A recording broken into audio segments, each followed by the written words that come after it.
أعوذ بالله من الشيطان الرجيم بسم الله الرحمن الرحيم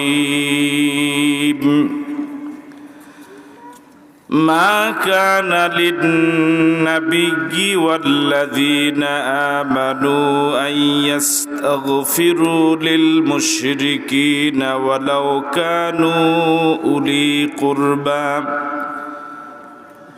من بعد ما تبين لهم أنهم أصحاب الجحيم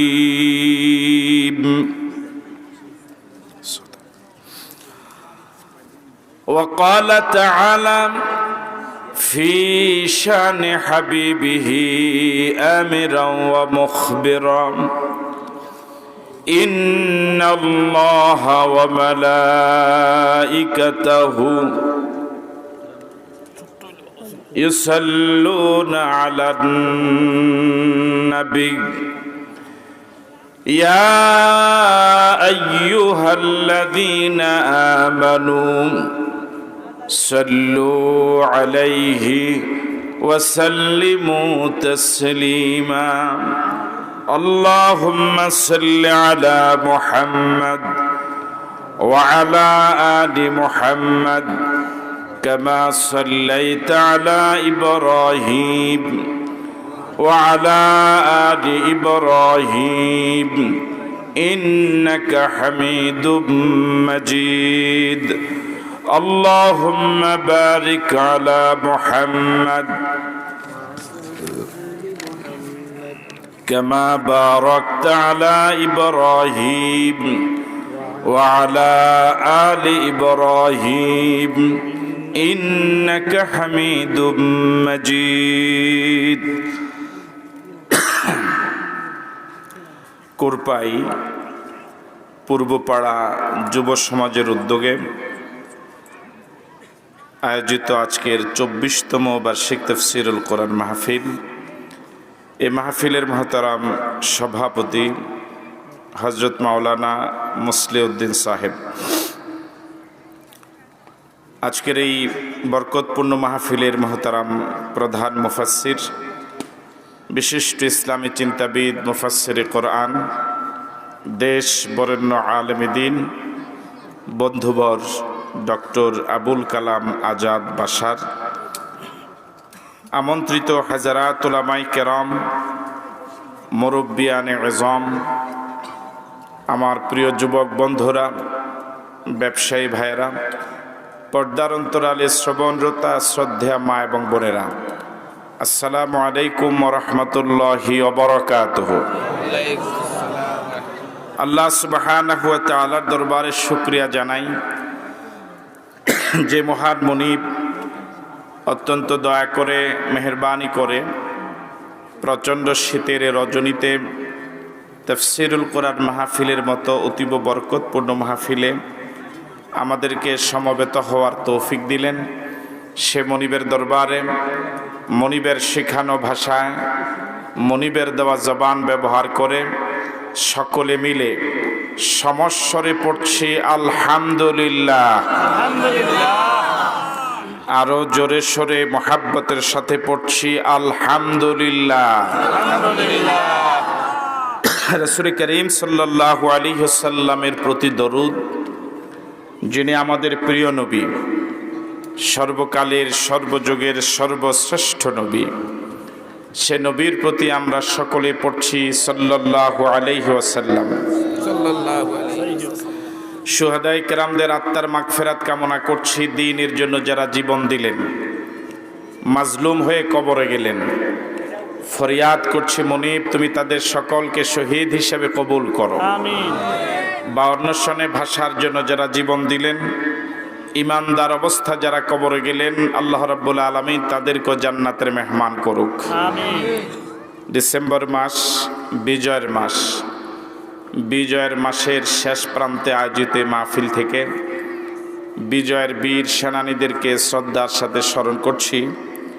1971 সনে দেশমাতৃকার স্বাধীনতার মহান সংগ্রামে মুক্তিযুদ্ধে অংশগ্রহণ করে জীবন দিয়ে প্রিয় দেশ যারা স্বাধীন করে গেলেন, আজাদ করে গেলেন, মুক্ত করে গেলেন, জাতির সূর্য সন্তান বীর মুক্তিযোদ্ধাদের জন্য দোয়া করছি। খাঁটি ইমানদার অবস্থা যারা কবরে গেলেন, ইমান নিয়ে যারা কবরে গেলেন, আল্লাহ রাব্বুল আলামিন তাদেরকে শহীদ হিসেবে কবুল করুক।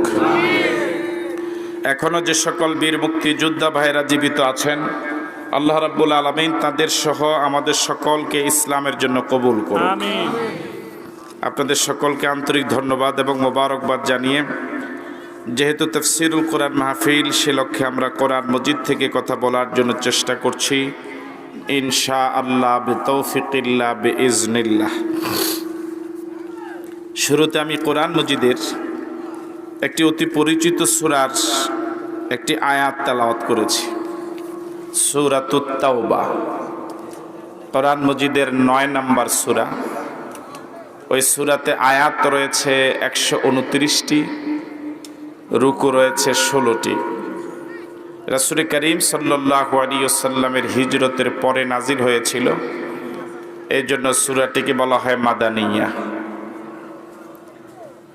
আমি আবারও বলছি, এরপর জিজ্ঞেস করবেন ইনশাআল্লাহ। সূরাতুত তাওবা, আয়াত 129, রুকু 16, ক্রমিক নাম্বার 9, সূরাটি মাদানী। জবাব পাওয়া যাবে? যারা আছেন সিংহভাগিত যুবক, এই যুবকরা যদি এত কাছে থেকেই জবাব না দেয়, বুড়া হলে ওদের জবাব পাওয়াই যাবে না। সকলকে জিজ্ঞেস করছি, সূরার নাম? আরো জোরে বলি, বলুন আত-তাওবা। আবার বলুন, আয়াত 129, রুকু 16টি, ক্রমিক নাম্বার 9, সূরাটি মাক্কি না মাদানী? এবার বলি, কোরআন মজিদের 9 নম্বর সূরার নাম কি? ওই সূরায় আয়াত কয়টি? 129। ওই সূরায় রুকু কয়টি? 16টি। ওই সূরাটি মাক্কি না মাদানী? এবার সবাই একসাথে বলি সেই সূরাটির নাম। 16 রুকু সম্বলিত এই সূরাটি নাজিল হয়েছে 3 পর্বে। কয় পর্বে? 3 পর্বে। প্রথম পর্বে 1 থেকে 5, দ্বিতীয় পর্বে 6 থেকে 9, তৃতীয় পর্বে 10 থেকে 16। আমি আবারও বলি, সূরা তাওবায় রুকু কয়টি? 16টি। বাকি যারা জবাব দিচ্ছেন না, রুকু কয়টি? 16টি রুকু কয় পর্বে নাজিল হয়েছে?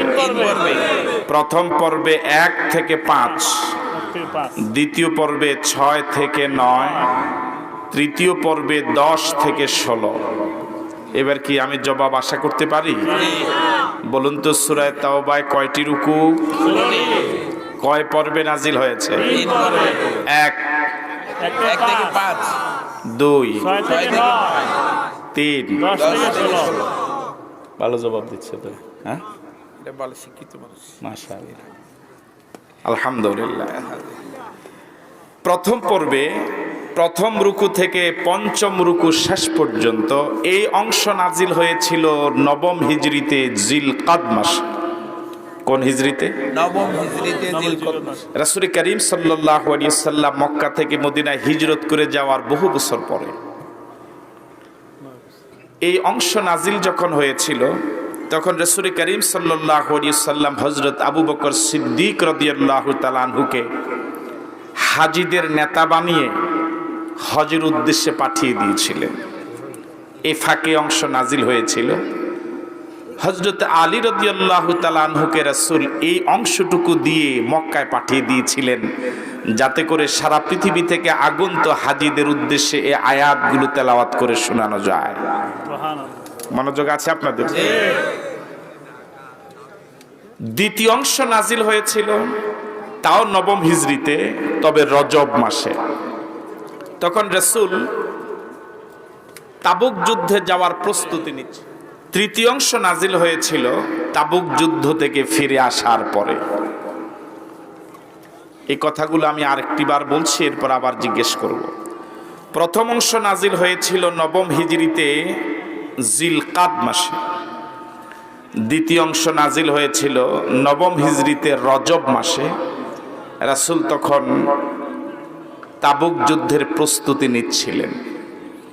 তৃতীয় অংশ নাজিল হয়েছিল তাবুক যুদ্ধ থেকে ফিরে আসার পরে। এবার কি বলা যাবে প্রথম অংশ কোন হিজরিতে নাজিল হয়েছিল? কোন হিজরিতে? কোন মাসে? দ্বিতীয় অংশ নাজিল হয়েছিল নবম হিজরির রজব মাসে। তৃতীয় অংশ নাজিল হয়েছিল তাবুক যুদ্ধ থেকে ফিরে আসার পরে। আমরা আজকে যে আয়াত তেলাওয়াত করেছি এটি শেষ পর্বের, তার মানে তাবুক যুদ্ধ থেকে ফিরে আসার পরের অংশ থেকে আমরা তেলাওয়াত করেছি। আল্লাহ রাব্বুল আলামিন বলেন, মা কানা লিন-নাবিয়্যি ওয়াল্লাযীনা আমানু আইয়াস্তাগফিরু লিল মুশরিকিনা ওয়ালাউ কানু উলি কুরবা মিন বাদি মা তাবায়্যানা লাহুম আন্নাহুম আসহাবুল জাহিম। এই আয়াতের শানে নজুল রাসূল করিম সাল্লাল্লাহু আলাইহি ওয়াসাল্লাম জন্মের আগে মা হারালেন, বাবা হারালেন, জন্মের পরে বাবা হারালেন, নাকি মা হারালেন? ওরা যে বলে না জন্মের আগে বাবা হারালেন, জন্মের পরে মা হারালেন, কিছুদিন পরে দাদাকেও হারালেন। রাসূল যার কোলে কাকে চড়ে বড় হলেন তিনি হলেন চাচা আবু তালেব। আবু তালেব বাবার আমার ভাইয়েরা অভাবও পূরণ করেছিলেন, দাদার অভাবও পূরণ করেছিলেন। কোলে কাকে করে আল্লাহর নবীকে বড় করেছিলেন। আল্লাহর নবীর কোনো প্রয়োজন তিনি অপূরণ রাখেননি। চরম আদরে আল্লাহর নবীকে তিনি বড় করলেন। নবুয়ত পাওয়ার পরে আল্লাহর নবী চাচার কোলে কাকে বড় হওয়া, ওই নবী চাচা আবু তালেবের স্নেহে বড় হওয়া ওই নবী কাফেরদের জুলুম নির্যাতনের শিকার হওয়ার সময় সবচেয়ে বেশি প্রতিবন্ধকতা যিনি হয়ে দাঁড়ালেন তিনি হলেন চাচা আবু তালেব। আবু তালেব যতদিন জীবিত ছিলেন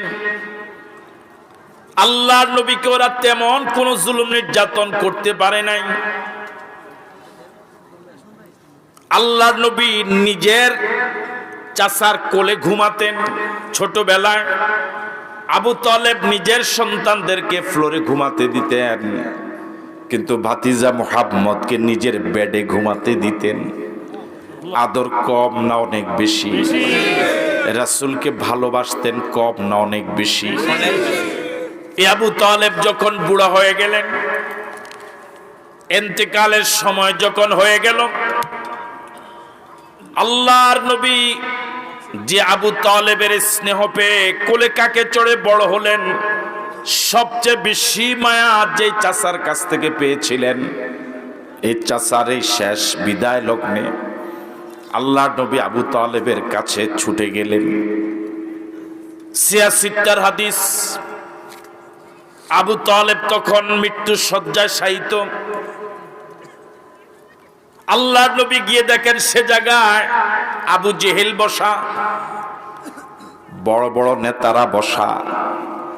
এখনো তো সারা পৃথিবীর কোন নেতৃবৃন্দ মারা গেলে ওই দলের নেতারা উপস্থিত থাকাই স্বাভাবিক। কথা বলেন না? ঠিক আপনারা কি আছেন মাঠে? হ্যাঁ, আছি। আবু তালেবের মৃত্যু শয্যায় তিনি যখন শায়িত, আল্লাহর নবী চাচাকে কালিমার শেষ দাওয়াত দেওয়ার জন্য, শেষবার চাচাকে কালিমার দাওয়াত দেওয়ার জন্য তিনি ছুটে গেলেন। হয়রান হয়ে গেলেন, পেরেশান হয়ে গেলেন। গিয়ে দেখেন চারপাশে নেতারা বসা। আল্লাহর নবী আবেগ আপ্লুত হলেন, চাচাকে শেষবারের মতো দাওয়াত দিলেন। চাচা, আপনি একটা বার অন্তত তেলাওয়াত করেন লা ইলাহা ইল্লাল্লাহ যদি আপনি এতটুকু পর্যন্ত তেলাওয়াত করেন, উচ্চারণ করেন, আমি এর বিনিময়ে একে উসিলা করে আল্লাহর কাছে আপনার জন্য সুপারিশ করব। আল্লাহু আকবার! কি আবেগ! চাচা একটা বার অন্তত আপনি পড়েন লা ইলাহা ইল্লাল্লাহ। আপনি স্বীকৃতি দেন আল্লাহ ছাড়া কোনো ইলাহা নাই, কোনো মাবুদ নাই, কোনো আইনদাতা নাই, কোনো বিধানদাতা নাই। অন্তত একটা বার আপনি পড়েন। ভাতিজার এমন আবেগ প্রবণ দাওয়াত চাচা আবু তালেব বহুবার জীবনে শুনেছিলেন। আজ পড়ন্ত বেলায় ভাতিজার এই দাওয়াত তিনি রিসিভ করবেন, এরকম একটা মানসিকতা তার হয়ে গিয়েছিল। চেহারা দেখে বোঝা গেল। এই অবস্থা দেখে পাশে যে নেতারা বসা, পরিস্থিতিটা কি আপনারা নজরে রাখছেন? আশেপাশে কি নেতা বসা না কর্মী বসা? কথা বলে না কেন? নেতা বসা। আরো জোরে বলেন। নেতারা যখন টের পেল সর্বশেষ হয়তো আবু তালেব কালিমা পড়েই ইসলাম ধর্ম গ্রহণ করবে, মৃত্যুবরণ করবে, দেশ বিরোধী হয়ে হয়তো মারা যাবে, এমন সময় আবু জেহেল সহ যে সকল নেতারা সে জায়গায় বসা কিছুটা ধমকের সুরে আবু তালেবকে বলেছে, আবু তালেব শেষ বেলা কি বাপদাদার ধর্মের উপর কলঙ্ক লেপন করে মরবা? জোরে বলেন নাউজুবিল্লাহ। তাদের এই কথা শুনে আবু তালেব সর্বশেষ বলেছিলেন, আমি আমার বাপদাদার ধর্মের উপরেই আছি, কালিমা নসিব হলো না। আল্লাহ নবী তখন বলেছিলেন, আমি আপনার জন্য সুপারিশ করব। আমার ভাইয়েরা, রাসূল যে বলেছিলেন আপনার জন্য আমি সুপারিশ করব, আল্লাহ রাব্বুল আলামিন সেই পরিপ্রেক্ষিতে কোরআন মজিদের আয়াত নাজিল করে দেন, ইন্নাকা লা তাহদি মান আহবাবতা ওয়ালাকিন্নাল্লাহা ইয়াহদি মান ইয়াশা। নবী হে, আপনি যাকে মহব্বত করেন তাকে আপনি হেদায়েত দিতে পারবেন না। হেদায়েতের মালিক আপনি নন, হেদায়েতের মালিক হলো আল্লাহ। হেদায়েতের মালিক কে? আল্লাহ নবী নিজের আপন চাচাকে কালিমা পড়াইয়া হেদায়েত দিতে পারেন নাই। আমার ভাইয়েরা, নিজের চাচাকে তিনি জান্নাতি বানাতে পারেন নাই। এই যদি হয় বাস্তবতা, কোন পীর, কোন নেতা, কোন আলেম, কোন বুজুর্গ আপনাকে জান্নাতে নিয়ে যাবে? এর থেকে বড় ধোঁকাবাজি কথার হতে।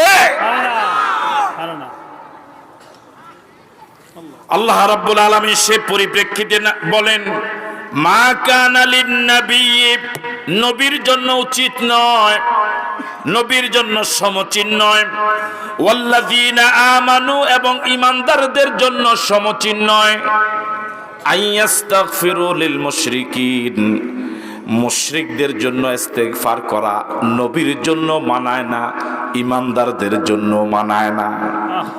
কথা বলেন ঠিক কি? এখন তো আমরা গেলে অনেক জায়গায় বলে, হুজুর একটু দোয়া করেন সবার জন্য, এরকম বলে কি বলে না? আমরা হুজুররাও বড় মোটা অঙ্কের হাদিয়া পেয়ে আপনি দেন, মুনাজাত দেন, দিয়েন শুধু। আমরা মোটা অঙ্কের হাদিয়া পেয়ে সবাইকে কোথায় পাঠায় দেই? জান্নাতে। এই কথা বলে না ঠিক কি? আল্লাহ রাব্বুল আলামিন বলেন, মা কানা লিন-নবী ওয়াল্লাযীনা আমানু, নবীর জন্য মানায় না, নবীর জন্য উচিত নয়, ওয়াল্লাযীনা আমানু এবং ঈমানদারদের জন্য উচিত নয়, আইয়াস্তাগফিরু লিল মুশরিকিন, মুশরিকদের জন্য ইস্তেগফার করা, ক্ষমা চাওয়া কোন ঈমানদারদের জন্য এটা মানায় না। কার কথা? আল্লাহর কথা। আরো আসতে বলুন, কার কথা? আল্লাহর কথা। ওয়ালাউ কানু লি কুরবা, যদি ওই মুশরিকরা, ওই বেঈমানেরা, ওই আল্লাহ বিরোধী, নবী বিরোধীরা, ওই ইসলাম বিরোধীরা নিজের আপন জন হয়, নিজের নিকটাত্মীয় হয়, নিজের পকেটের লোক হয়, এরপরে এদের জন্য ইস্তেগফার করা জায়েজ নাই। কার রায়? আরো জোরে বলুন, কার রায়? মিন বাদি মা তাবায়্যানা লাহুম আন্নাহুম আসহাবুল জাহিম, এই কথা স্পষ্ট হয়ে যাওয়ার পর যে জাহান্নামী, সরাসরি শিরিক করে, সরাসরি আল্লাহর বিরুদ্ধে কথা বলে, ওরা নাস্তিক হয়ে গেল। গোটা জাতি জানে, গোটা বিশ্ব জানে, যারা ঘোষণা দিয়ে নাস্তিক হয়ে গেল, যারা ঘোষণা দিয়ে প্রতিদিন আল্লাহর বিরুদ্ধে কথা বলে, গোটা দেশ গোটা জাতি যাদেরকে নাস্তিক হিসেবে জানে, এদের জন্য ইস্তেগফার করা কোনো ইমানদারের জন্য জায়েজ নাই, হারাম, হারাম এবং হারাম। এরপরে যদি কেউ বলে ওদের সাথে আমাদের সম্পর্ক খুব ভালো, এরকম বলার মতো আলেমও তো সমাজে আছে। আরো জোরে বলেন, আছে না নাই? ওদের সাথে আমাদের সম্পর্ক ঐতিহাসিক, দীর্ঘদিনের মধুর সম্পর্ক। নমনীয়।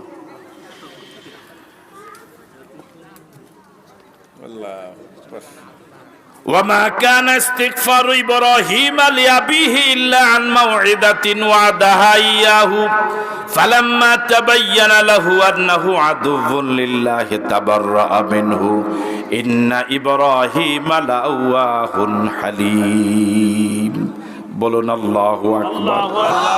আরো জোরে বলুন আল্লাহু আকবার। হযরত ইব্রাহিমের আব্বু কিন্তু মুশরিক ছিল, নাম হলো আজার। নাম কি? আজার। আরো জোরে বলুন, নাম কি? আজার। বাবাকে বহুবার দাওয়াত দিয়েছিলেন, বাবা কিন্তু দাওয়াত কবুল করে নাই। তিনি বলেছিলেন বাবার জন্য ইস্তেগফার করবেন। তিনি ইস্তেগফার করেছিলেন। রাসূল করিম সাল্লাল্লাহু আলাইহি ওয়াসাল্লাম, এই হাদিসের আরেকটি শানি নুজুল হাদিসে বর্ণিত আছে এরকম, রাবি বলেন, আমরা একবার আল্লাহর নবীর সাথে দীর্ঘ সফরে ছিলাম মক্কায়।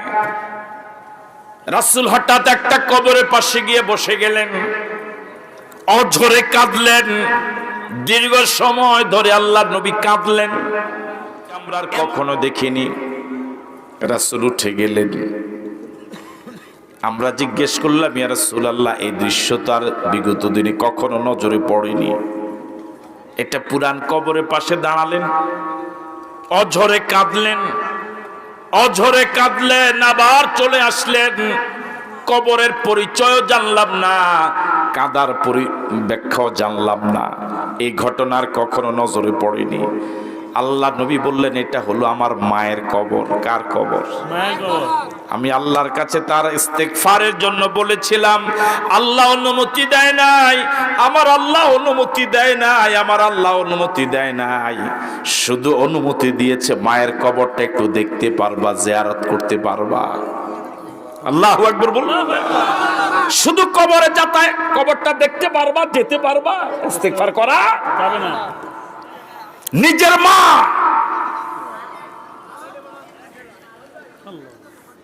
আজ গোটা জাতি বিভ্রান্ত হয়ে গেল এলেমবিহীন অবস্থায়। কার জন্য দোয়া করবে, কার জন্য দোয়া করবে না, এই এলেমটুকু আজ আমাদের অনেকের নাই। যারা নিজেরা নাস্তিক হয়ে গেল, জাতিকে নাস্তিক বানাবার জন্য তৎপরতা চালায়, ওদের ব্যাপারে আমরা বলি তাদের সাথে আমাদের সম্পর্ক ঐতিহাসিক সম্পর্ক। আল্লাহ আমাদেরকে হেদায়েত করুক, বলি আমিন। আরো জোরে সরি বলি আমিন। আরেকবার বলি আল্লাহুম্মা আমিন। আল্লাহ রাব্বুল আলামিন কিছু আয়াত পড়ে বলি। লাকাদ তাবাল্লাহু আলান নাবিয়্যি ওয়াল মুহাজিরিন ওয়াল আনসারিল্লাযীনা ইত্তাবাউহু ফি সাআতিল উসরা মিন বাদি মা কাদা ইয়াযিগু কুলুবু ফারিকিন মিনহুম সুম্মা তাবা আলাইহিম ইন্নাহু বিহিম রাউফুর রহিম। আল্লাহর নবী তাবুকের ডাক দিলেন। অনেক লম্বা ঘটনা। তাবুক যুদ্ধের জন্য রাসূল যখন সাহাবায়ে কেরামকে আহ্বান করলেন, তখন প্রচন্ড গরমের সময়, গ্রীষ্মকাল, ফসল পেকেছে গাছে, প্রচন্ড দুর্ভিক্ষের সময়, যে সময় ফসল ঘরে তোলা খুবই জরুরি।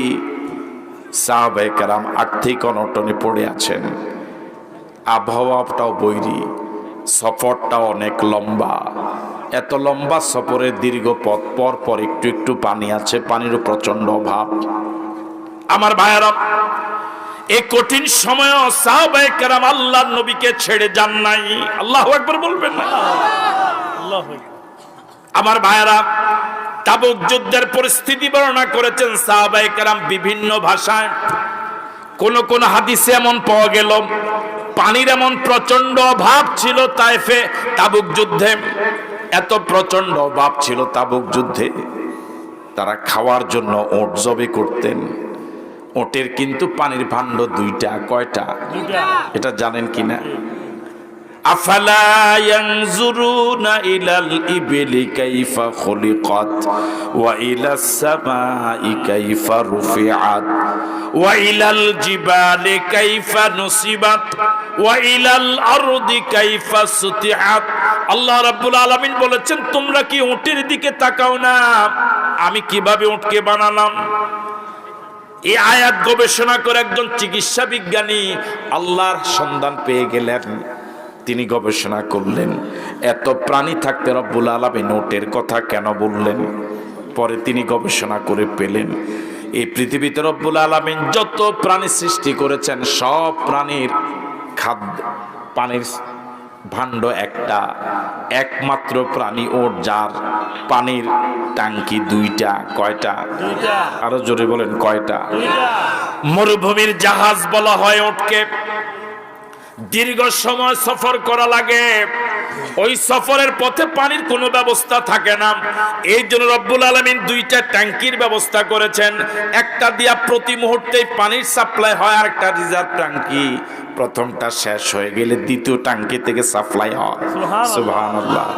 সাহাবায়ে কেরাম বলেন, তাবুক যুদ্ধে ওট জবে করার পরে ওই রিজার্ভ ট্যাঙ্কিতে যে পানিটা থাকতো, আমরা সিংহভাগ সময় ওই রিজার্ভ ট্যাঙ্কির পানি থেকে পানি খেয়ে জীবন বাঁচাতাম। আল্লাহু আকবার। আমরা তো ইসলামটাকে কত সহজভাবে পেয়েছি, কত আরামে এখন ইসলাম পালন করি, কত আরামে আছি আমরা, কত আরামে আছি আমরা, কত আরামে আছি আমরা। কিন্তু ইসলাম আমাদের কাছে আসার জন্য, আমরা ইসলামকে পাওয়ার জন্য কত আল্লাহর বান্দার রক্ত ঝরেছে, ঘাম ঝরেছে, কত আল্লাহর বান্দা বান্দির জীবন গেল। কি কষ্ট করে তারা ইসলামকে আমাদের কাছে পৌঁছালেন, কোনোদিন তাদের তালাশ করলাম না। সাহাবায়ে কেরাম বলেন, পানির যখন প্রচন্ড অভাব, পানির জন্য যে সাহাবীকে কোথাও না কোথাও পাঠানো হতো, অথবা তিনি নিজে যেতেন, পাঠানোর পর আমরা নিশ্চিত ছিলাম সে হয়তো আর ফিরে আসবে না, পানির পিপাসায় প্রতিমধ্যে হয়তো সে মারা যাবে। যিনি বা পানির জন্য যেতেন তিনি নিশ্চিত হয়ে যেতেন হয়তো বা আবার গন্তব্যে আর ফিরে আসতে পারবো না। পানির পিপাসা হয়তো চলতি পথে কোথাও না কোথাও লাশ হয়ে যাওয়া লাগবে। আল্লাহ রাব্বুল আলামিন বলেন, লাকাদ তাবাল্লাহ, আল্লাহ রাব্বুল আলামিন বড় দয়া করেছেন আলান নবিয়্যে, নবীর উপরেও দয়া করেছেন আল্লাহ, ওয়াল মুহাজিরিনা, মুহাজিরদের উপরও আল্লাহ দয়া করেছেন, ওয়াল আনসার, আনসার সাহাবায়ে কেরামের উপর দয়া করেছেন। আল্লাযিনা তাবাউহু ফি সাআতিল উসরা, যে সকল সাহাবায়ে কেরাম নবীর সঙ্গে অনুসরণ করেছিলেন, নবীর সঙ্গে ছিলেন এক কঠিন মুহূর্তে। খাদ্যের অভাব, পানির অভাব, খাদ্য নাই, পানীয় নাই। 10 জন মুজাহিদদের জন্য মাত্র একটা বাহন ছিল। এত কষ্টকর সফর যুদ্ধের ইতিহাস আর একটা হয় নাই।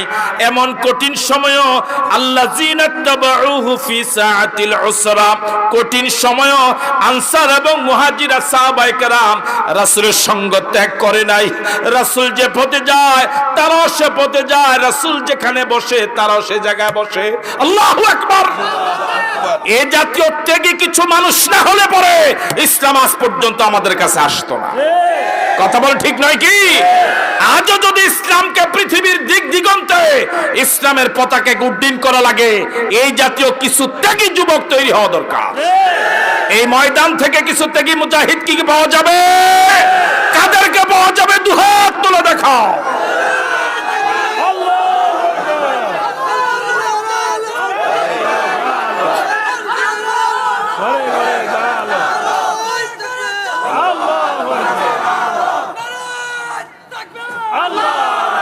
আমার ভাইয়ারা, কিন্তু অবস্থাটা এই দাঁড়ালো, মিন বাদে মা কাদা ইয়াজিগু কুলুবু ফারিকিম মিনহুম, সাহাবায়ে কেরাম কারো কারো আমার ভাইয়েরা অন্তরে বিভিন্ন প্রভাব পড়া শুরু করেছিল, বিজয় হবে কি হবে না, বিভিন্ন প্রভাব বিস্তার করা শুরু করে দিয়েছিল। এই অবস্থায়ও আনসার এবং মুহাজির সাহাবায়ে কেরাম আল্লাহ নবীর সঙ্গ ত্যাগ করে নাই। জীবন চলে যায় তো যাক, পানির অভাবে মরে যাই তো যাক, খাদ্যের অভাবে মরে যাই তো যাক, কোন আপত্তি নাই। আল্লাহর নবী যে জায়গায় যেতে বলেছেন এই জায়গায় যাওয়া লাগবে। রাজি আছি? কোন আপত্তি নাই। যখন কমান আসবে, যেদিকে যেতে বলা হবে ওদিকে যাওয়া লাগবে। রাজি আছি? আল্লাহ কবুল করুক বলি আমিন। আরো জোরে সরে বলি আমিন। সুম্মা তাবা আলাইহিম, এরপর আল্লাহ রাব্বুল আলামিন তাদের উপর দয়া করেছেন। সুবহানাল্লাহ। ইন্নাহু বিহিম রাউফুর রহিম, আল্লাহ সকলের প্রতি দয়াশীল এবং ক্ষমাশীল। সুবহানাল্লাহ। এবার রাব্বুল আলামিন বলেন ওয়া আলাল সালাসাতিল্লাযিনা খুলিফু হাত্তা ইযা দাকাত আলাইহিমুল আরদু বিমা রাহুবাত ওয়া দাকাত আলাইহিম আনফুসুহুম ওয়া যান্নু আল্লা মালজা মিনাল্লাহি ইল্লা ইলাইহি সুম্মা তাবা আলাইহিম লিয়াতুবু। আল্লাহু আকবার। আমার ভাইরা, এই তাবুক যুদ্ধে কিছু মুনাফিক যায় নাই। না যাওয়ার পিছনে মূল কারণ হলো তারা মুনাফিক। কি মুনাফিক? আরো জোরে বলেন। এই জাতীয় মুনাফিক এখন সমাজে আছে না নাই? আগের থেকে একটু কমে গেছে, বাড়ছে। কিন্তু কয়েকজন সাহাবী যারা খাঁটি ইমানদার ছিলেন, ইমানে কোনো ত্রুটি ছিল না, কোনো ত্রুটি ছিল না, বড় মাপের সাহাবী, এরকম 3 জন সাহাবীও তাবুকে যায় নাই। মনোযোগ আছে আপনাদের? আমার ভাইয়েরা, তাদের না যাওয়ার পিছনে ইমানের ত্রুটি কারণ ছিল না, বরং একটু যাচ্ছি, আজকে না হয় কালকে রওনা হব, একটু প্রস্তুতি নিয়ে নেই, এভাবে করতে করতে আর কি হয় নাই। আমি কথা বুঝতে পারছি?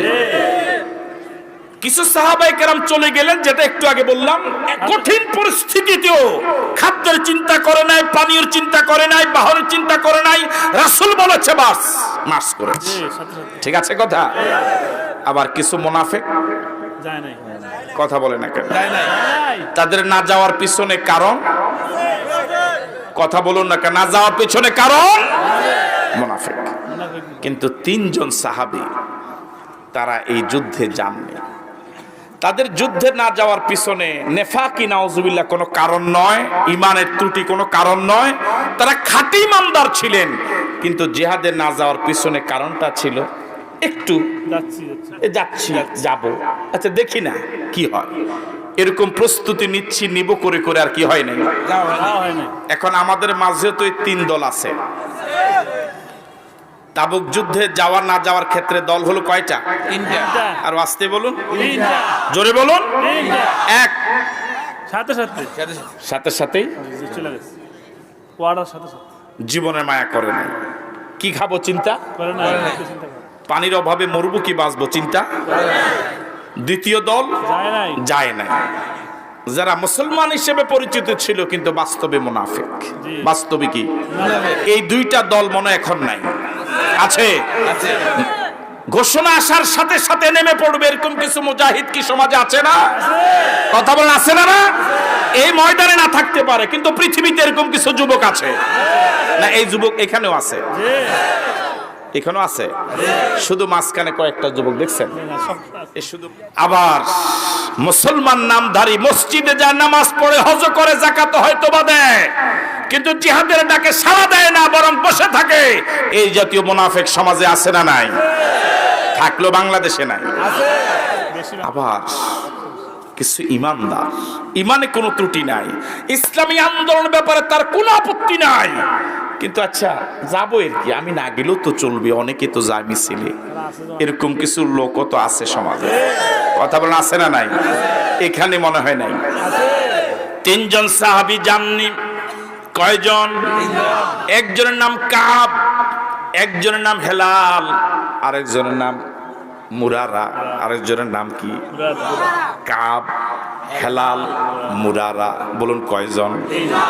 কাব, হেলাল মুরারা। হযরত কাব বিন মালিক রাদিয়াল্লাহু তাআলা আনহু বলেন, যুদ্ধে না যাওয়ার আমার কোনো কারণ ছিল না, কারণ শুধু একটাই,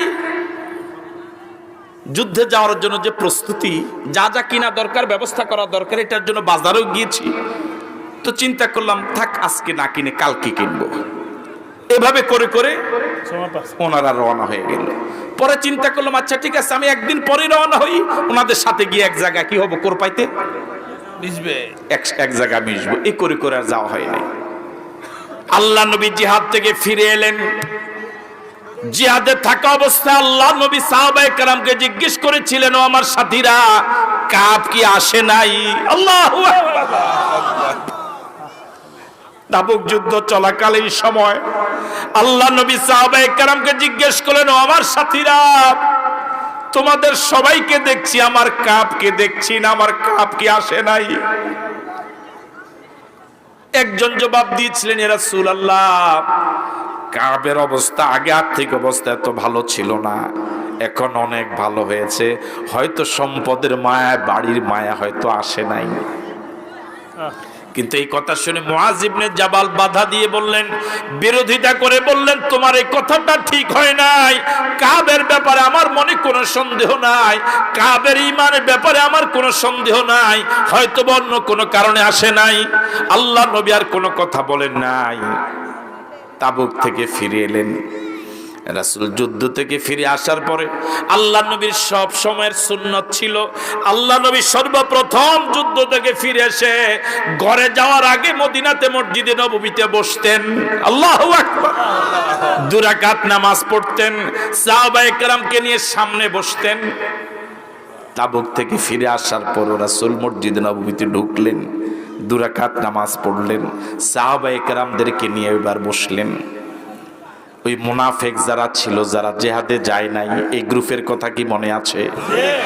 যারা মুনাফিক জিহাদে যায় নাই, তারা বিভিন্ন জন বিভিন্ন অজুহাত দিয়ে আল্লাহ নবীকে এসে বোঝানো শুরু করেছে, ইয়া রাসূলুল্লাহ, আমার ঈমানে কোনো ত্রুটি ছিল না, ঈমানে কোনো ত্রুটি ছিল না, আমি শুধু যেতে পারি নাই এই কারণে মেয়ের বিয়ে, জমিনে ফসল, বিভিন্ন কারণে অসুস্থ ছিলাম, বাহন ছিল না, খাদ্য ছিল না, ব্যবস্থাপনা ছিল না, বিভিন্ন কারণ দেখি রাসূলকে বুঝ দিল যে হুজুর আমি এই কারণে যেতে পারিনি। রাসূল তাদের বাহ্যিক কথাটা বিশ্বাস করে তাদেরকে ছেড়ে দিলেন, মনে করেছেন কথাটা সঠিক। আসলে কথাটা কি ছিল না, আল্লাহর নামের কসম করে তারা বারবার রাসূলকে বিভিন্নভাবে বুঝাবার চেষ্টা করেছেন। এই জাতীয় মুনাফিক এখন আছে না নাই? আল্লাহ রাব্বুল আলামিন তাদের প্রসঙ্গে বলেন, ইয়াতাজিরুনা ইলাইকুম ইযা রাজাতুম ইলাইহিম, নবী হে, তাবুক থেকে যখন আপনি ফিরে আসবেন, ইয়াতাজিরুনা ইলাইকুম, তারা আপনার কাছে বিভিন্ন ওজর পেশ করবে। কি পেশ করবে? কথা বলুন, কি পেশ করবে? ওজর পেশ করবে। ইযা রাজাতুম ইলাইহিম, যখন আপনি তাদের কাছে ফিরে আসবেন, তখন তারা আপনার কাছে বিভিন্ন ভাবে এমন ওজর আপত্তি পেশ করবে, আপনি বিশ্বাস না করে কোনো উপায় নাই। চোখের পানি ছেড়ে দিয়ে হুজুর। আল্লাহ রাব্বুল আলামিন বলেন, কুল লা তাতাজিরু, আল্লাহ পাক নবীকে বলে দিলেন, নবী হে, আপনি তাদেরকে বলে দিন আমার কাছে কোনো ওজর পেশ কইরো না। আল্লাহু আকবার। কাফেররা ইসলামের এত ক্ষতি করে নাই, মুনাফিকরা যত ক্ষতি করেছে। সুতরাং আল্লাহ পাক রাসূলকে বলছেন, এই মুনাফিকদের ব্যাপারে সতর্ক করে দেন, কুল লা তাতাজিরু, আমার কাছে কোন ওজর পেশ করো না, লান্নু মিনালাকুম, আমি তোমাদের কোন ওজরে বিশ্বাস করি না। আল্লাহু আকবার। কিছু মুনাফিক আছে তো সমাজে ধরা পড়ে না, আবার কিছু মুনাফিক আছে সমাজে সবাই চিনে এই লোক কি, এরকম কিছু লোক আছে না? আছে। আল্লাহ রাব্বুল আলামিন বলেন, কাদ নাব্বাআনাল্লাহু মিন আখবারিকুম, ও মুনাফিকরা, ও আল্লাহর বান্দারা, তোমরা মনে করেছো তোমরা যে নেফাকের কারণে তাবুকে যেতে পারো নাই, এই সংবাদটা আমাকে আমার আল্লাহ বলে নাই। তোমরা শুনে রাখো, কাদ নাব্বাআনাল্লাহু মিন আখবারিকুম, আল্লাহ রাব্বুল আলামিন তোমাদের মনের খবর সব আমাকে জানায় দিছে। আল্লাহু আকবার বলবেন না? এখন মজলিস চলছে, কেন যায় নাই, কারা যায় নাই, কি কারণে যায় নাই? কথা বলে না কেন?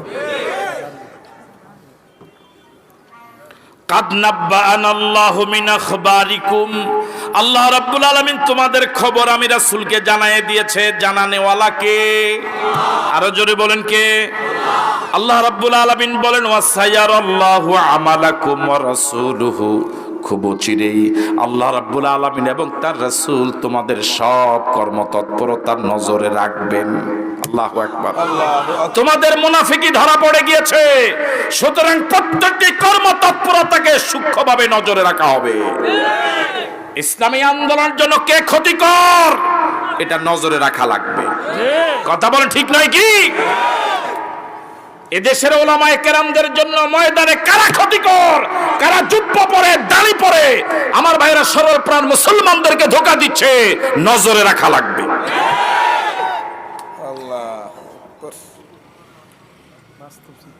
আল্লাহ রাব্বুল আলামিন বলেন সুম্মা তুরাদ্দুনা ইলা আলিমিল গায়বি ওয়াশ শাহাদা, দুনিয়াতে যত আচরণই করো, যত মুনাফিকি করো, সর্বশেষ আল্লাহর কাছে তোমাদের সব কর্মসূচি উপস্থাপন করা হবে।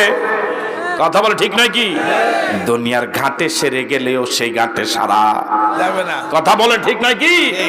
দুনিয়ার ঘাটে ঘাটে সেরে গেলেও আল্লাহর দরবারে বাঁচার কোনো সুযোগ নাই যদি তোমার ভিতরে মুনাফিকি থাকে। আল্লাহ রাব্বুল আলামিন বলেন ফায়ুনাব্বিউকুম বিমা কুনতুম তা'মালুন, খুব চিরে আল্লাহ পাক তোমাদেরকে জানায়া দিবেন তোমরা যে আমল করেছিলে। দলের ভিতরে বিভেদ সৃষ্টির জন্য, ইসলামী আন্দোলনের ভিতরে ফেরকাবাজি করার জন্য, মুসলমানদের ভিতরে বিভেদ সৃষ্টি করার জন্য কি আলোচনা করেছো, কি তৎপরতা চালিয়েছো, ও চিরে আল্লাহ রাব্বুল আলামিন তার ভিত্তিতে তোমাকে জাযা দিবে। সে আল্লাহ এখন আছে না নাই? আরো জোরে বলুন, সে আল্লাহ এখন আছে না নাই? আল্লাহ রাব্বুল আলামিন বলেন এই মুনাফিকরা আপনার কাছে এসে সায়াহলিফুনা বিল্লাহি লাকুম, মুনাফিকদের বড় অস্ত্র হলো শপথ করা। কার নামে? আর জোরে বলেন। যে ঘন ঘন বেশি শপথ করে বুঝতে হবে তার কথার ভিতরে কোনো না কোনো কি আছে, ভেজাল আছে।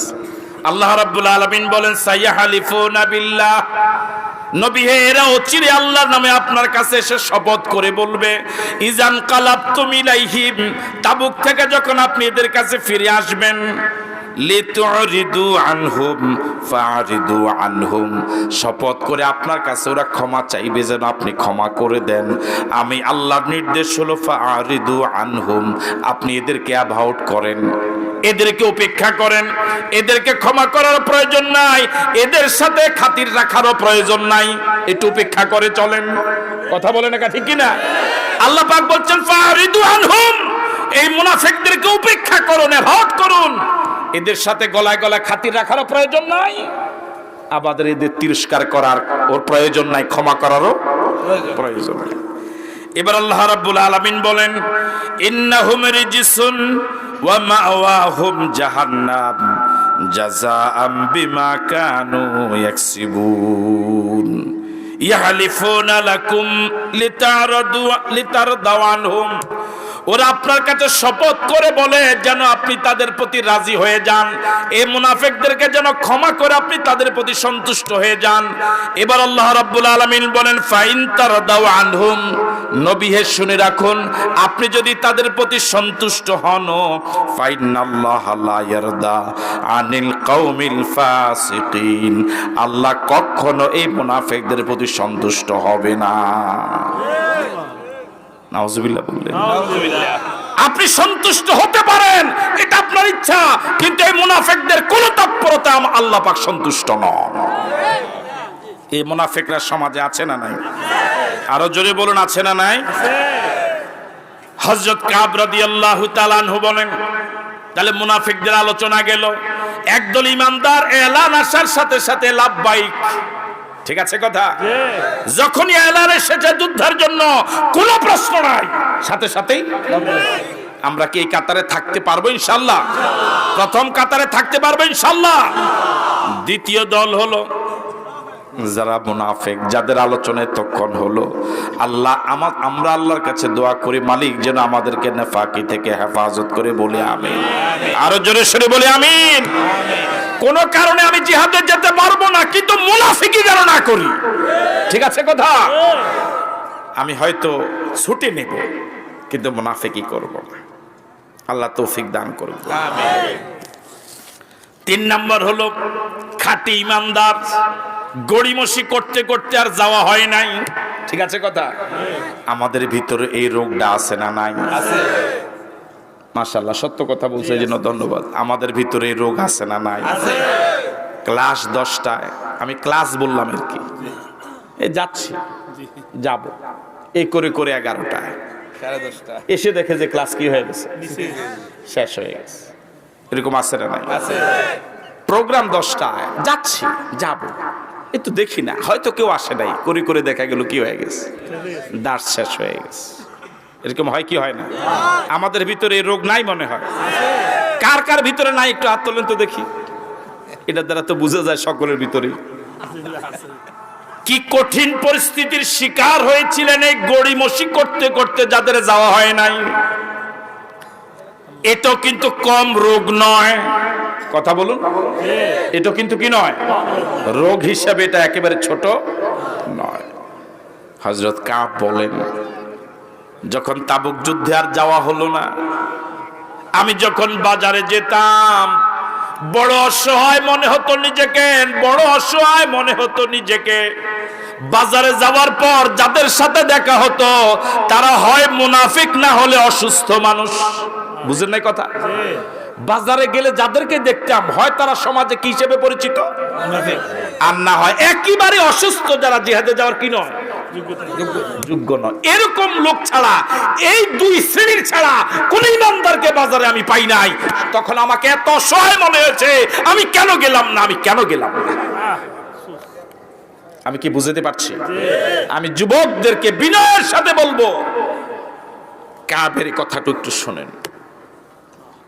কাব রাদিয়াল্লাহু তাআলা আনহু বলেন, আমি যখন বাজারে যেতাম, তাবুক যুদ্ধে সাহাবায়ে কেরাম চলে যাওয়ার পরে প্রয়োজনে অপ্রয়োজনে যখন বাজারে যেতাম, তখন বাজারে দুই শ্রেণীর মানুষকে শুধু পেতাম। এক শ্রেণীর হলো যারা সমাজে সবার কাছে মুনাফিক হিসেবে পরিচিত, আরেক দল হলো এত মাজুর, এত অসুস্থ, যারা যুদ্ধে যাওয়ার জন্য উপযোগী নয়। তখন আমার কাছে নিজেকে মনে হলো, আমি তো মাজুরও না, আমি তো মুনাফিকও না, আমি তো মাজুরও না, আমি তো মুনাফিকও না। আমি কেন গেলাম না, কেন গেলাম না, কেন আমি একামতে দ্বীনের কাজে গেলাম না, কেন ইসলামী আন্দোলনের ডাকে আমি সাড়া দিলাম না, কেন আমি মিছিলে গেলাম না, কেন আমি তাবুকে গেলাম না। রাসূল ফিরে আসার পরে মসজিদে নববীতে যে ঘটনা আগে বলছিলাম, মুনাফিকরা গিয়ে শুধু মিথ্যা অজুহাত দেখিয়ে, মিথ্যা শপথ করে রাসূলকে, আমার ভাইয়েরা, একটা বুঝ দেওয়ার চেষ্টা করেছিলেন। তারা কিছুটা সুবিধাও আদায় করেছিলেন। কাব রাদিয়াল্লাহু তাআলা আনহুকে তারা পরামর্শ দিয়েছিলেন যে, আমরা তো কিছু সুবিধা আদায় করেছি, তুমিও যাও, এভাবে মিথ্যা শপথ করে রাসূলকে কিছু একটা বলো।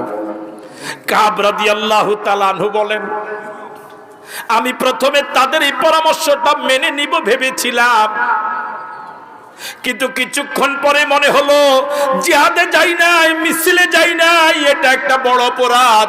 আবার দ্বিতীয়বার মিথ্যা অজুহাত দেখাবে, এটা আরো বড় অপরাধ।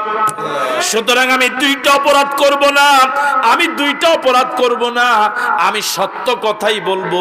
এই ব্যাপারে আল্লাহ যার রায় দেয়, নবী যার রায় দেয়, মাথা পেতে নিব। আল্লাহু আকবার, আল্লাহু আকবার। জোরে বলুন আল্লাহু আকবার।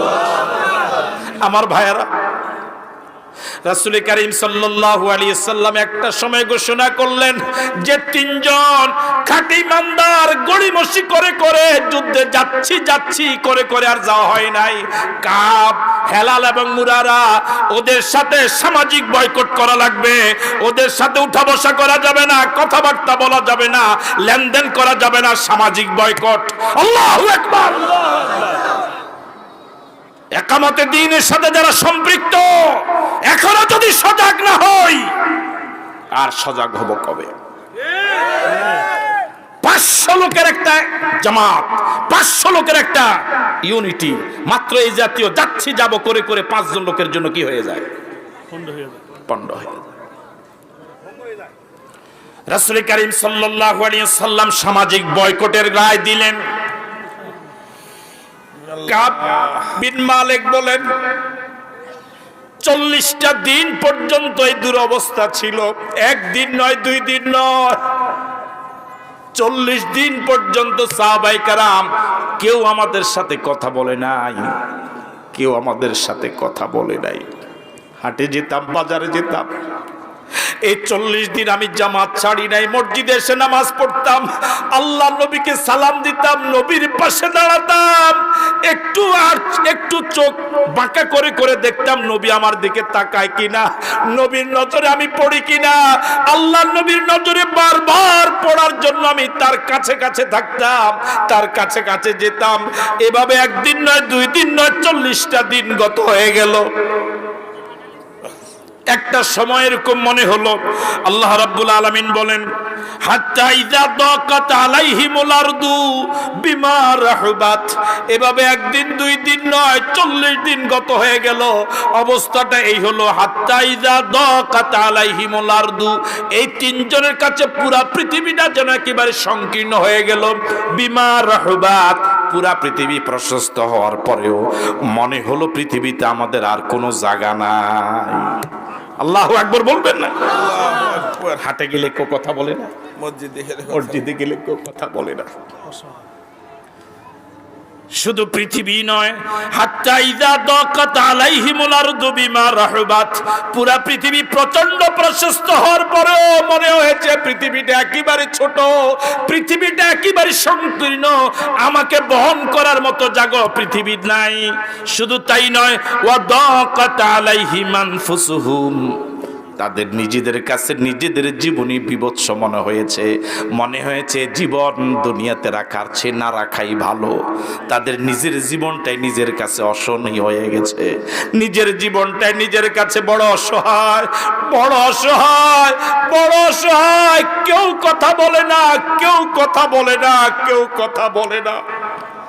এই সময় একদিন হযরত কাব বলেন, আমার প্রতিবেশী এক চাচাতো ভাই, ওর চারপাশে দেয়াল, ও আমার সাথে কথা বলে না, ওর সাথে আমার বাল্য বন্ধুত্ব ছিল, দীর্ঘদিনের সম্পর্ক। আমি লোকচক্ষুর আড়ালে ওর ওয়াল টপকাইয়া দেয়াল ডিঙ্গিয়ে তার ঘরের ভিতরে গেলাম, এত কষ্ট করে তার বাড়ির ভিতরে গেলাম, কিন্তু এত কষ্ট করে যাওয়ার পরও সে আমার সাথে কোনো কথা বলে নাই। আল্লাহু আকবার, আল্লাহু আকবার। রাসূলের নির্দেশ সাহাবায়ে কেরাম এভাবে পালন করেছেন, তোমার বন্ধু হোক, আপনজন হোক, কথা বলা যাবে না, বাস এটাই আইন। আল্লাহু আকবার, আল্লাহু আকবার।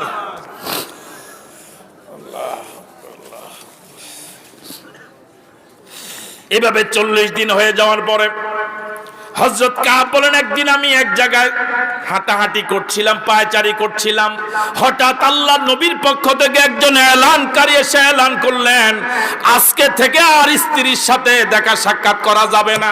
আল্লাহু আকবার। এতদিন পর্যন্ত ছিল সামাজিক বয়কট, আজকে থেকে স্ত্রীর সাথে পারিবারিক বয়কট করা লাগবে। আল্লাহ, স্ত্রীর সাথে দেখা সাক্ষাৎ নাই, মুজামাত নাই।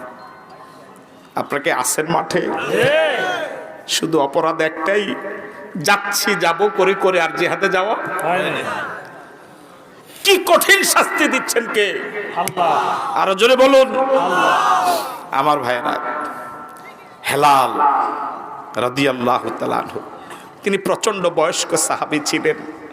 তার স্ত্রী এসে আরজ করলেন, ইয়া রাসূলুল্লাহ, আপনার পক্ষ থেকে এলান গিয়েছে, ঘোষণা করেছে আমরা যেন স্বামীর সাথে দেখা না করি, স্বামী যেন আমাদের সাথে বৈবাহিক সম্পর্ক না রাখে। ইয়া রাসূলুল্লাহ, আপনি যদি অনুমতি দিতেন, আমার স্বামী প্রচন্ড অসুস্থ, আমি শুধু তার একটু খেদমত করতাম। রাসূল বলেছেন, খেদমতের অনুমতি দিলাম, কিন্তু দাম্পত্য জীবনের সম্পর্ক রাখা যাবে না। আল্লাহু আকবার বলবেন না? আল্লাহ নবী হযরত হেলালের স্ত্রীকে যখন এই অনুমতি দিলেন, কাব কাব বিন মালিককে কিছু লোক প্রস্তাব দিয়েছে, তুমি আল্লাহ নবীর কাছে গিয়ে সুযোগটা কামনা করো, তোমার স্ত্রীও দাম্পত্য জীবনবিহীন তোমাকে একটু খেদমত করবে। হযরত কাব বললেন, কেন আমি আমার স্ত্রীর খেদমত নিব? আল্লাহ নবী আমাকে বলেছেন স্ত্রী থেকে দূরে রাখার জন্য, দূরে থাকার জন্য। তিনি যা বলেছেন তা আমি অক্ষরে অক্ষরে পালন করব। আমি এখনো বুড়া হই নাই, আমার স্ত্রীর খেদমত ছাড়াও আমি চলতে পারবো। আল্লাহু আকবার। কোনো কথা নাই, যা বলেছে আল্লাহু আকবার বলবেন না? এভাবে 10 দিন হয়ে গেল। কয়দিন আগে ছিল? কয়দিন? 40 দিন ছিল সামাজিক বয়কট, 10 দিন ছিল পারিবারিক বয়কট। মোট কয়দিন? 50 দিন হয়ে যাওয়ার পরে 50তম দিনে হযরত কাব বলেন, আমি ফজরের নামাজ পড়েছিলাম আমার ঘরের ছাদে। 50 দিন গত হয়ে যাওয়ার পরে আমি ফজর পড়েছিলাম আমার ঘরের ছাদে। এই 50টা দিন কত কষ্টে গিয়েছে আল্লাহ পাক, যেটা একটু আগে বলেছি। আল্লাহ নিজে কোট করলেন, ওয়াদাকাত আলাইহিমুল আরদু বিমা রাহবাত। এই পুরা পৃথিবী কত প্রশস্ত, এরপর আমাদের কাছে মনে হয়েছে পৃথিবীটা একেবারে সংকীর্ণ। এই তিনজনের কাছে মনে হয়েছে নিজের জীবনটাই নিজের কাছে বড় অবহেলিত। আমি ফজর পড়ছিলাম, আমার ভাইয়ারাম, ফজর পড়ার পরে আমি মনে মনে কল্পনা করছিলাম, নামাজের বিছানায় বসে আমি কল্পনা করছিলাম যে আল্লাহ ছাড়া তো আর কোনো দরবার নাই, ফিরে যাওয়ার জায়গা ছাড়া তো আর কোনো দরবার নাই। সমাজের সব আপনজন আমাদেরকে দূর দূর করে তাড়াইয়া দেয়, নিজের স্ত্রীর কাছেও যেতে পারি না। এখন তো দরবার একটাই, সেটা হলো আল্লাহ। হযরত কাব বলেন, আমি যখন ফজরের নামাজের পরে এই কল্পনা করছিলাম, হঠাৎ পাহাড়ের উপর থেকে একজন এমন জোরে আওয়াজ দিলেন, কাব, ও কাব, তুমি আল্লাহ নবীর পক্ষ থেকে শুভ সংবাদ গ্রহণ করো। আল্লাহু আকবার। তার এই আওয়াজটা শোনার সাথে সাথে আমি বুঝতে পেরেছি আমাদের তওবা আমাদের মালিক কবুল করেছে। হযরত কাব বলেন, সাথে সাথে মালিককে সিজদা দিয়ে দিলাম। আল্লাহু আকবার। সাথে সাথে কাব বলেন, আল্লাহকে সিজদা দিলাম, সিজদা লুটিয়ে পড়ে ও জোরে কাঁদলাম, আল্লাহর শুকরিয়া আদায় করলাম। আল্লাহ, 50 দিন পরে হলো তুমি আমাদের কথা শুনেছো, এই জন্য তোমার শুকরিয়া। আল্লাহু আকবার। শুধু কাব, শুধু ওই পাহাড়ের উপর ওই ব্যক্তি নয়, সাহাবায়ে কেরাম চতুর্দিক থেকে ছুটে আসছিলেন। কেউ উটের উপরে করে, কেউ ঘোড়ার উপরে করে, কেউ পায়চারি করে, দৌড়াদৌড়ি করে, সকলে ছুটছিলেন তিনজনের বাড়িতে গিয়ে কার আগে কে সংবাদটা পৌঁছাবে। হযরত কাব বলেন, ওই পাহাড়ের উপরে যিনি আওয়াজ দিয়েছিলেন তিনি কিন্তু হাঁটেন নাই, ওই জায়গা থেকে আওয়াজটা ছেড়ে দিয়েছিলেন। আরেকজন রওনা হয়েছিল, এসেছে। যেহেতু ঘোড়ার আওয়াজ থেকে শব্দের আওয়াজ বড়, ঘোড়ার গতি থেকে শব্দের গতি ছোট, বেশি না কম? এই জন্য ঘোড়া আসার আগেই শব্দের গতি আমার কানে চলে এসেছে। এই জন্য যিনি ঘোড়ায় চড়ে এই সংবাদটা আমার কাছে দিতে আসলেন, ওকে আমি কোনো পুরস্কার দেওয়ার চিন্তা করি নাই, কিন্তু যে আল্লাহর বান্দা আওয়াজ দিয়া প্রথম আমার কানে আমার তওবা কবুলের ঘোষণাটা আমার কানে পৌঁছায় দিল, আমার কাছে আসার পর আমার গায়ে যে জামাটা ছিল এই জামাটা আমি তাকে দিয়া দিলাম। আল্লাহু আকবার। কাব বলে, তখন আমার অবস্থা এমন ছিল, যে জামাটা ছিল এই জামা ছাড়া ভিন্ন কোনো জামা আমার ছিল না। এই জামাটাও দিয়ে দিলাম। এই জামাটাও দিয়ে দেওয়ার পর আমি এখন চরম অসহায়। আমার আল্লাহর বান্দা আরেকজন বান্দার কাছ থেকে জামা ধার নিয়ে আমি বাকিটা জীবন চলেছিলাম। এত খুশি আমি হয়েছিলাম যে আমার আল্লাহ আমার তওবা কবুল করেছে। যুবক ভাইদেরকে বিনয়ের সাথে বলি, আমরা ঘুমিয়ে গিয়েছি দীর্ঘদিন, আমরা ঘুমে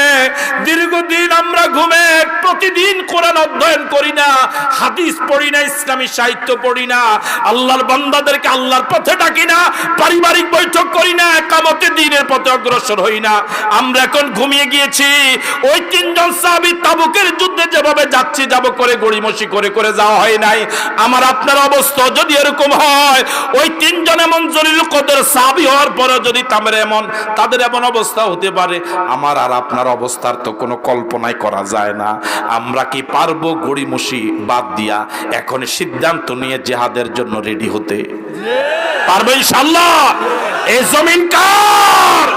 আল্লাহর জমিনে আল্লাহর আইন চলার জন্য যা করা দরকার সব করার জন্য কি রাজি আছি? কারা কারা রাজি দুহাত তুলে দেখায়।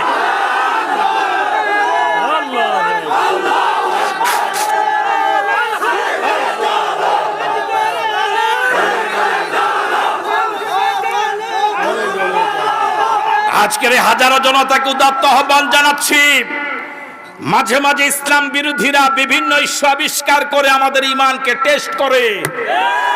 ওরা জানতে চায় ইমানদার যুবকেরা ঘুমিয়ে আছে না সজাগ। এই জন্য আমি বিনয়ের সাথে আরজ করি, গড়িমসি নয়, মুনাফিকি নয়। যখনই দ্বীনের পথে ডাক আসবে, জীবন চলে যায়, পানির অভাব, খাদ্যের অভাব, জীবন চলে যাওয়ার আশঙ্কা, এরপর সামনে চলে যেতে হবে। রাজি আছে? আল্লাহ তৌফিক দান করুক, বলি আমিন। আরো জোরে সরে বলি আমিন।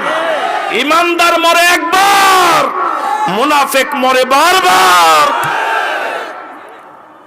মুনাফিক হয়ে 1000 বছর বাঁচার কোনো দাম নাই, ইমানদার হয়ে একবার আল্লাহু আকবার বলে 1 মিনিট বেঁচে থাকার অনেক দাম। একটা বিল্ডিং কখনোই মাটির উপরে দৃশ্যমান হয় না, মাটির নিচে কিছু ইট নিজের জীবনকে উৎসর্গ না করার পর্যন্ত।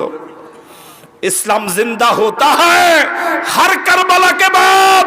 সারা পৃথিবীতে ইমানদারদের করুণ দুর্দশায় আল্লাহ পাকের জমিন, তপ্ত জমিন শীতল হবে যদি ইমানদারদের রক্ত জমিনে পড়ে।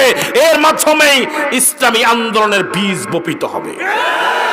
আল্লাহ কবুল করুক, বলি আমিন। আরো জোরে সরে বলি আমিন। আল্লাহ রাব্বুল আলামিন বলেন, ওয়াজান্নু আল্লা মালজা মিনাল্লাহি ইল্লা ইলাইহি। ওই তিনজন ধারণা করে নিয়েছিলেন, নিশ্চিত হয়ে গিয়েছিলেন, ওয়াজান্নু আল্লা মালজা মিনাল্লাহি ইল্লা ইলাইহি, আল্লাহ ছাড়া আর ফিরে যাওয়ার কোনো জায়গা নাই। পৃথিবীর কেউ আমাদেরকে জায়গা দিবে না। আল্লাহ ছাড়া পৃথিবীতে ফিরে যাওয়ার আর কোনো জায়গা নাই। আমাদের জায়গা হলো একটা, সেটা হলো আল্লাহর দরবার। কার দরবার? আমি তো এই কথা বলি, আমাদের বাংলাদেশ ছাড়া, আমাদের প্রিয় জন্মভূমি বাংলাদেশ ছাড়া আর পৃথিবীর কোথাও ইমানদারদের আশ্রয় নেওয়ার কোনো জায়গা নাই। আমরা বাঁচলে দেশে বাঁচবো, মরলে দেশেই মরবো।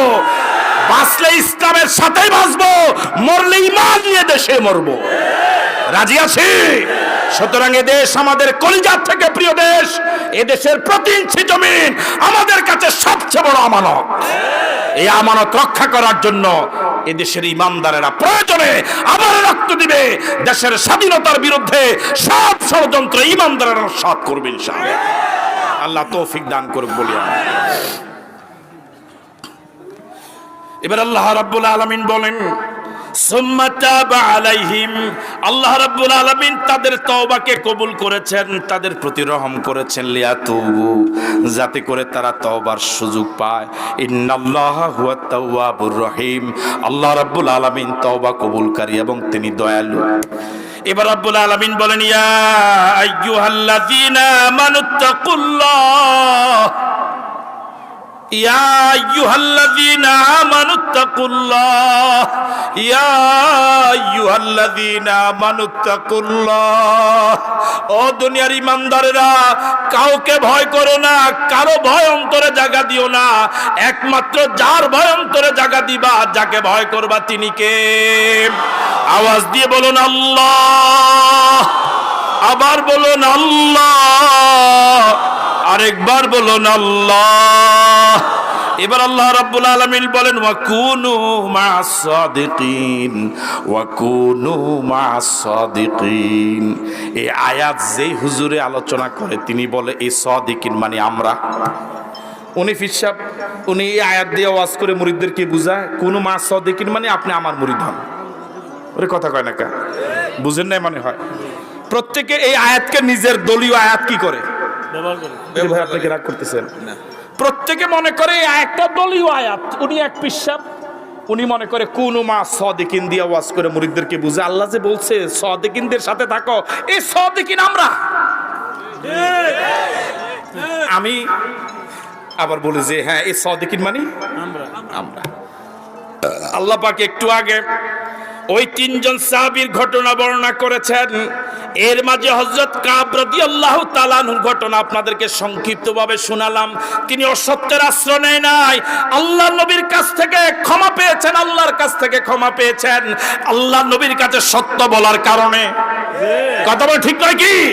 কোন দুই নম্বরই ওজোর আপত্তি পেশ করেন নাই। কোন সুলসাতুরা করে নাই, বরং স্টেট ফরওয়ার্ড কথা বলেছে রাসূল যুদ্ধে না যাওয়ার জন্য আমার কোনো কারণ ছিল না, কারণ একটাই, সেটা হলো গড়ি মসজিদ, যাচ্ছি যাব। সত্য কথা বলেছেন, আল্লাহ পাক তওবা কবুল করেছেন। এই জন্য আল্লাহ পাক বলেছে কুনু মাস সাদিকিন, এই জাতীয় সত্যবাদী যারা জীবন চলে যায় তো যাক, সত্য ব্যতিরেকে অসত্য বলবো না, এই মানসিকতা যাদের, তাদের কাতারবদ্ধ হয়ে যাও, তাদের মিছিলে অংশগ্রহণ করো। আমি কি কথা বুঝতে পারলাম?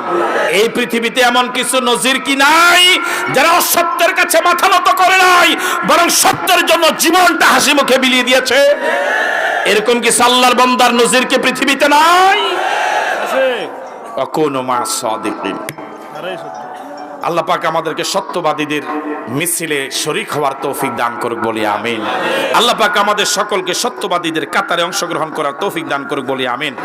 আমার আলোচনা দীর্ঘায়িত না করে আপনাদের সকলকে আন্তরিক ধন্যবাদ এবং মোবারকবাদ জানিয়ে, আজকে অনেক ইউটিউবার ভাই এসেছে, তাদেরকে আন্তরিক ধন্যবাদ জানাচ্ছি, মোবারকবাদ জানাচ্ছি। সকলে যুবক, আল্লাহ পাক এই যুবকদের মাধ্যমে ইসলাম প্রচারের এই ভূমিকা, তাদেরকে আরো অগ্রণী ভূমিকা পালন করার তৌফিক দান করুক বলি আমিন। আসসালামু আলাইকুম ওয়া রাহমাতুল্লাহি ওয়া বারাকাতুহু।